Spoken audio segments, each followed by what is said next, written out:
শাস্ত্রে বললেন হরিনাম যদি কেউ শোনে তাতে কি হয়, হৃদয় থেকে অজ্ঞানতার অন্ধকার দূর হয়ে জ্ঞানের আলো প্রকাশ হয়। আর যদি কেউ হরিনাম গায় তাহলে হৃদয় মাঝে কৃষ্ণ প্রেমের উদয় হয়। হ্যাঁ, তো আজ এই সুন্দর মহতী হরিবাসরে আমরা সবাই মিলে গৌর কথা শুনতে শুনতে লীলা কথায় যাব। আসুন, যে মহাজন এই পদাবলী লিখেছেন তার চরণে সবাই আমরা প্রণাম জানাবো। একসঙ্গে সবাই মিলে আমরা গাইব, দুহাত তুলে হাতে তালি দিয়ে। শ্রী গৌরাঙ্গের ভক্ত বনে নিত্য সিদ্ধ করি মনে, শ্রী গৌরাঙ্গের ভক্ত বনে নিত্য সিদ্ধ করি মনে, শ্রী গৌরাঙ্গের ভক্ত বনে নিত্য সিদ্ধ করি মনে। জয় ব্রজেন্দ্র সুত পাশে রে, জয় ব্রজেন্দ্র সুত পাশে রে, জয় ব্রজেন্দ্র সুত পাশে রে, জয় ব্রজেন্দ্র সুত পাশে রে, জয় ব্রজেন্দ্র সুত পাশে। গৌরমণ্ডল ভরে দেবা জানে চিন্তা মা, গৌরমণ্ডল ভরে দেবা জানে চিন্তা মা, গৌরমণ্ডল ভরে দেবা জানে চিন্তা মা। তার হয় ব্রজ ভাবে বাস রে, তার হয় ব্রজ ভাবে বাস রে, তার হয় ব্রজ ভাবে বাস রে, তার হয় ব্রজ ভাবে বাস রে, তার হয় ব্রজ ভাবে বাস। গৃহেতে বনেতে থাকো হা গৌরঙ্গ বলে ডাকো, গৃহেতে বনেতে থাকো হা গৌরঙ্গ বলে ডাকো, গৃহেতে বনেতে থাকো হা গৌরঙ্গ বলে ডাকো। নরোত্তম মাগে তার সঙ্গ, নরোত্তম মাগে তার সঙ্গ, ঠাকুরের মাগে মাগে তার সঙ্গ, নরোত্তম মাগে তার সঙ্গ, নরোত্তম মাগে তার সঙ্গ। ঠাকুর নরোত্তম দাসের এই সুন্দর পদাবলী দিয়ে গৌরচন্দ্রিকা আস্বাদন করলাম। এই নরোত্তম দাস প্রথম কিন্তু মা বাংলাদেশের পদ্মা নদীর ধারে এই কীর্তন করেছিলেন খেতুরি ধামে। দোল পূর্ণিমা রাত্রে তিনিই প্রথম এই কীর্তন করেন। কোথায় হয়েছিল তাহলে কীর্তন? সর্বপ্রথম বাংলাদেশে, তারপর দিকে দিকে ছড়িয়ে যায়। আর গৌর হরি তিনি যে কীর্তন করেছিলেন সেটা হলো হরিনাম সংকীর্তন, অর্থাৎ মহামন্ত্র হরিনাম। হ্যাঁ, তো আসুন, আমরা এত সময় গৌর কথায় ছিলাম, এবার আমরা চলে যাব লীলা কথায়।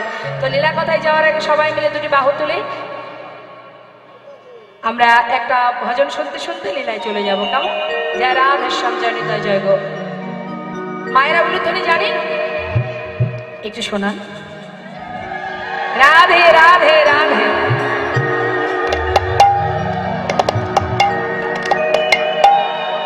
বাহ, খুব সুন্দর।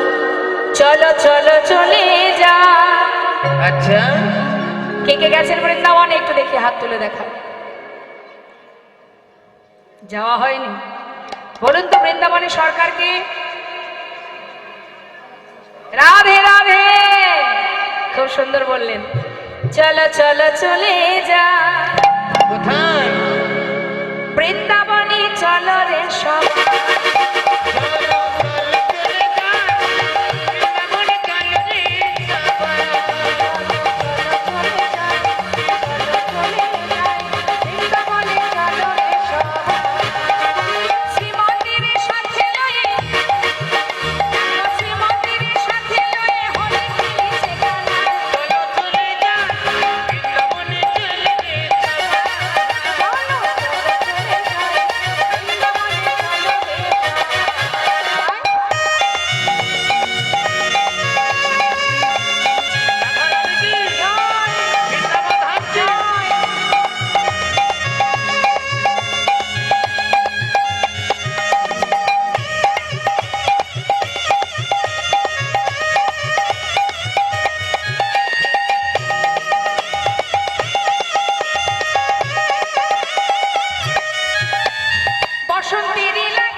সবাই কিন্তু জয় দেননি।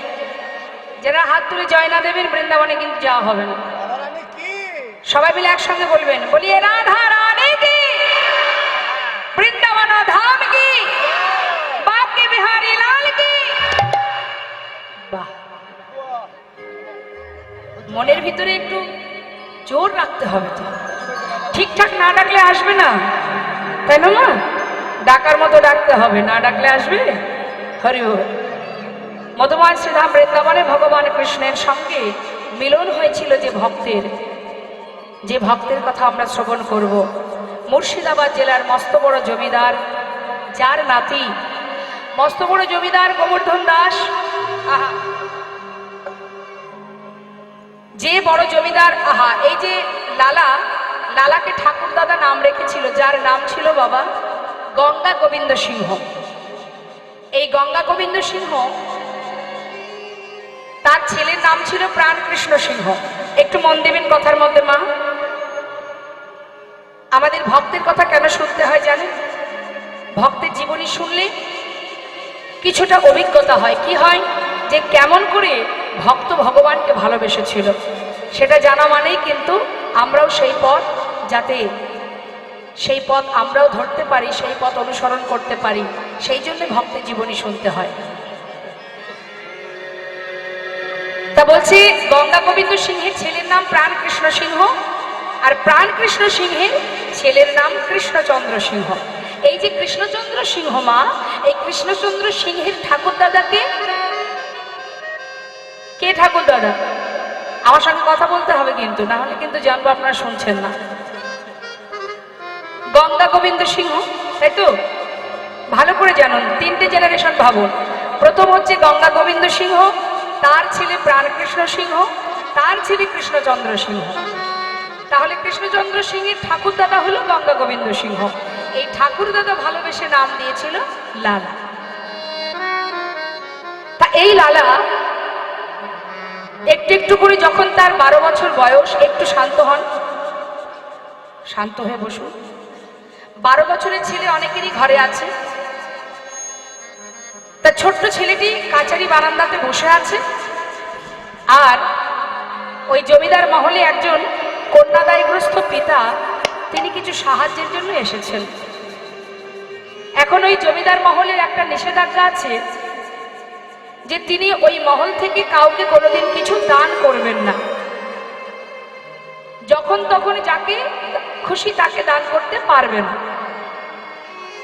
এখন যখন একজন কন্যাদায়গ্রস্ত ব্রাহ্মণ এসে দাঁড়িয়েছে কিছু সাহায্য নেবে বলে, দাঁড়ি যে দাঁড়িয়ে আছে মা, দাঁড়ি প্রহরী, তার কাছে বারবার বলছে যে আমায় কিছু সাহায্য দিন। দাঁড়ি বলছে, শোনো, এখানে কিছু সাহায্য পাওয়া যাবে না, তুমি চলে যাও।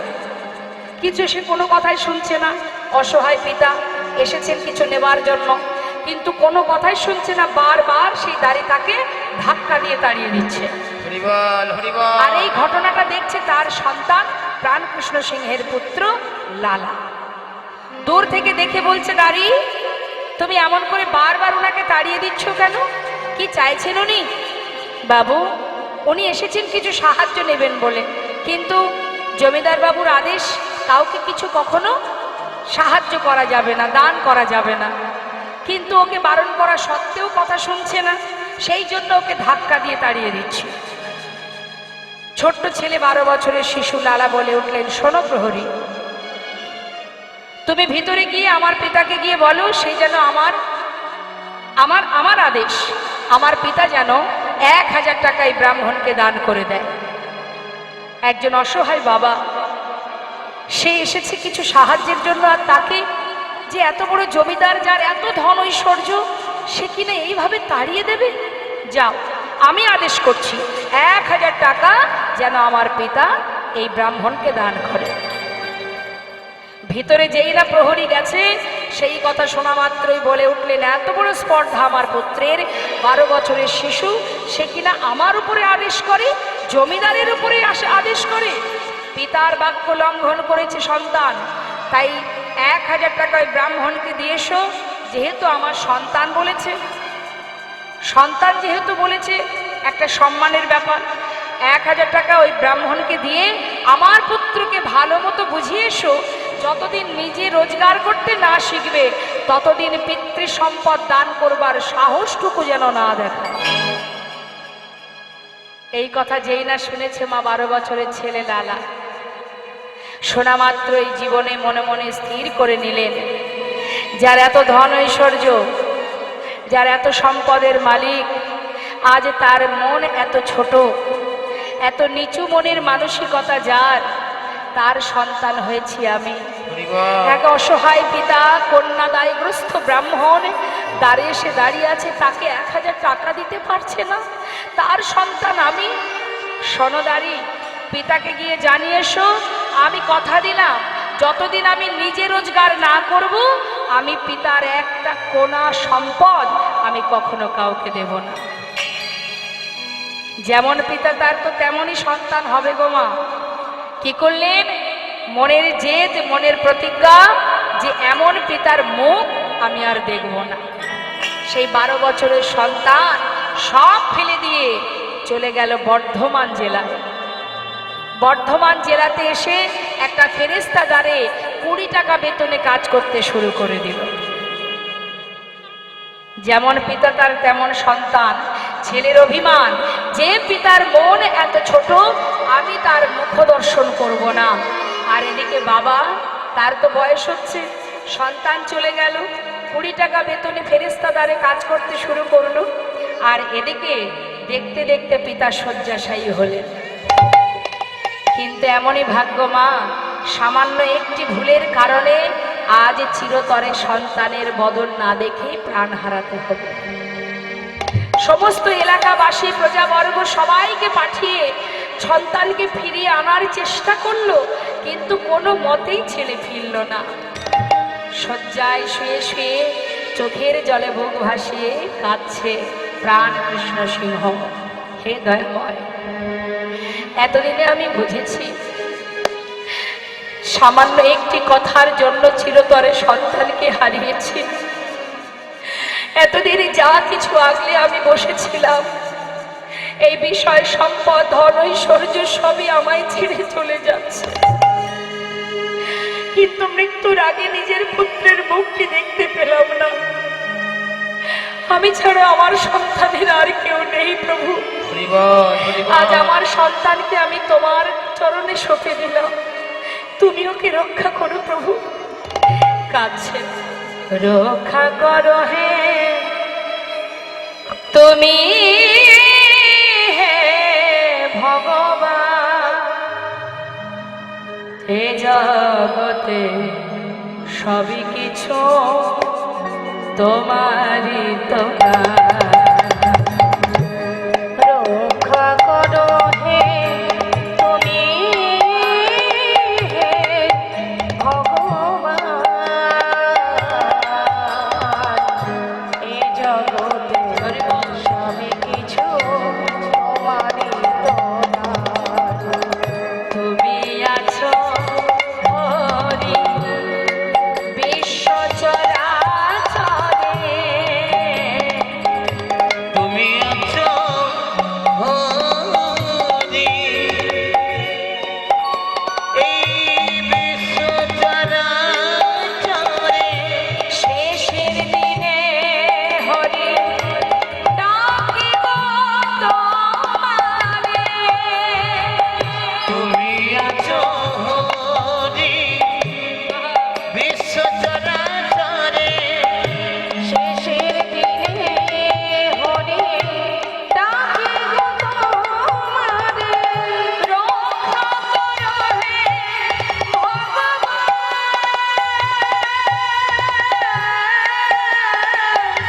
রক্ষা করো হে ভগবান। রক্ষা করো হে ভগবান। রক্ষা করো হে তুমি, হে ভগবান। বলো হে জগতে সবই কিছু তোমারই তো দান। বলো হে জগতে সবই কিছু তোমারই তো দান। আমরা যখন মোহে ডুবে যাই না মা, আমরা ভাবি সবই আমার, কিন্তু যখন আমাদের অন্তিম সময় আসে তখন আমাদের চৈতন্য হয় যে এ জগতে যা কিছু আমি পেয়েছি সবই তোমারই দান। নিতাই গৌর হরি বল। যেদিন আমরা ইহজগতের সম্পদের প্রতি মোহমায়া থাকবে না তখন কিন্তু মা আমরা বুঝতে পারবো যে কোনটি আমার আর কোনটি আমার নয়। কিন্তু যত সময় এই পার্থিব জগতের বিষয় সম্পদের মধ্যে আকৃষ্ট হয়ে যাব তত সময় কিন্তু মা আমার আমার করে আমাদের গোনাদিন ফুরিয়ে যাবে, আর কোনটি সার কোনটি অসার সেটা বোঝা হবে না। যে প্রাণ কৃষ্ণ সিংহ এতদিন টাকা পয়সা বিষয় সম্পদ এক অসহায় পিতাকে দিতে না পেরে আমার আমার করে রেখেছিল, আজ সেই প্রাণ কৃষ্ণ সিংহকে দেখে বলছে এ জগতে সব কিছু তোমারই দান, তুমি দিয়েছ, তুমি এই বিশ্ব চরাচরে আছো, তুমি আমার সন্তানকে রক্ষা করো। প্রাণ কৃষ্ণ সিংহ কাঁদতে কাঁদতে যখন তার প্রাণ পাখিটা উড়ে চলে গেল, সেই খবর চলে গেল তার সন্তানের কানে। সমস্ত প্রজাবর্গ গিয়ে বললেন, বাবু যার প্রতি আপনার অভিমান সে তো চলে গেছে, এবার আপনি ঘরে ফিরে চলুন, তাহলে জমিদারি কে রক্ষা করবে। খবর পেয়ে প্রাণ কৃষ্ণ সিংহের পুত্র মানে লালা ফিরে এলো। ফিরে এসে সমস্ত জমিদারি হিসাব নিকাশ বুঝে নিয়ে জমিদারি রক্ষা করতে শুরু করে দিল। দেখতে দেখতে উপযুক্ত বিবাহের বয়স হয়েছে, তাই সুকন্যার সন্ধান করে ভালো একটা দিন দেখে লালার বিবাহ দিল। বিবাহের পর সুখে স্বাচ্ছন্দ্যে দিন কাটে, আনন্দে দিন যায়। কিছুদিন পর তার একটি পুত্র সন্তান হলো, ছেলের নাম রাখলো ভগবানের নামে নারায়ণ।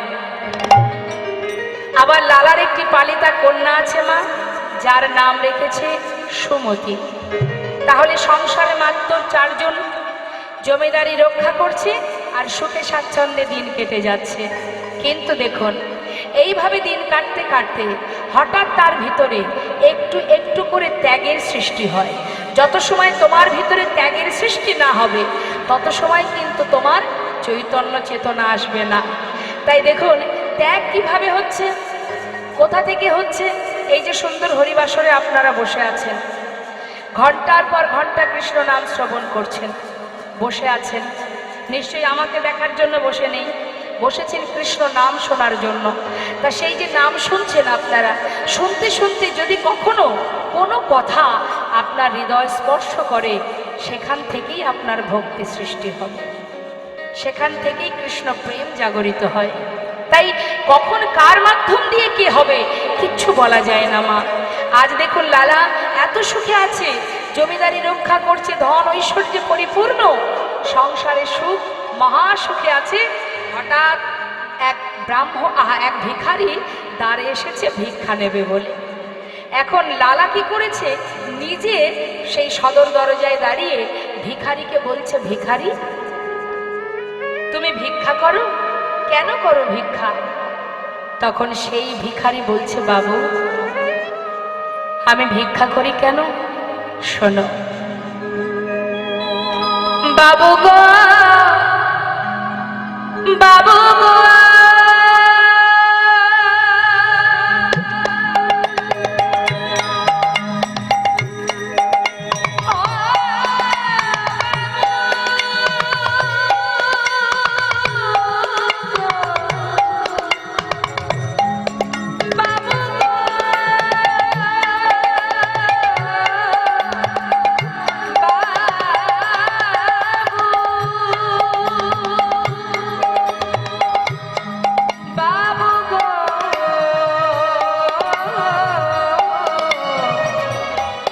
বাবু গো,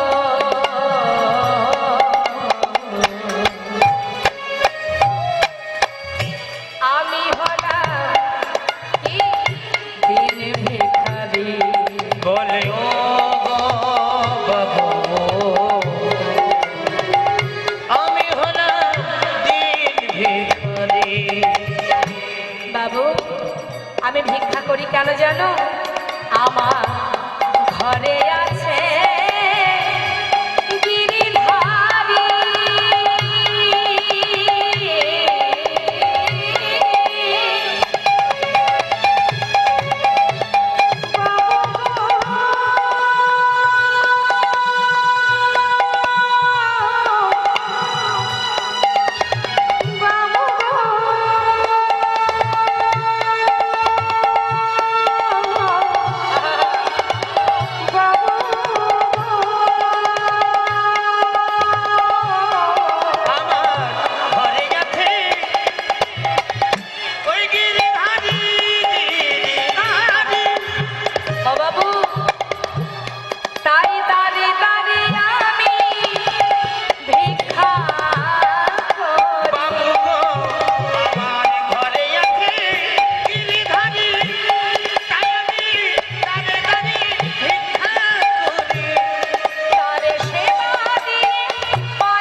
এবার আপনারাই বলুন মা, যে দাঁড়ে দাঁড়ে ভিক্ষা করে গিরিধারীর জন্য ভিক্ষা করে, সত্যি কি সে ভিখারি?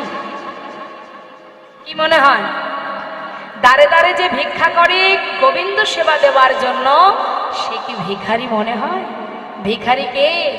যারা ইহজগতের ধন ঐশ্বর্যের সিংহাসনে বসে আছে। যেদিন সময় হবে ওই 5 তালা থেকে ঘাড় ধাক্কা দিয়ে একেবারে তুলসী তলায় নিয়ে এসে উপস্থিত হয়। কিন্তু যে জন কৃষ্ণ ধনে ধনী, গৌর ধনে ধনী, যে জন ভগবানের জন্য ভিক্ষা করে, প্রভু সেবার জন্য ভিক্ষা করে, তার প্রমাণ অনেক আছে। যেমন কৃষ্ণের প্রিয় সখা সুদামা একটু একটু করে জীবনের সব সুখ কেড়ে নিয়েছিলেন গোবিন্দ। কেড়ে নিয়ে তার স্ত্রী, তার সন্তানদের নিয়ে গাছতলাতে জীবন কাটিয়েছে।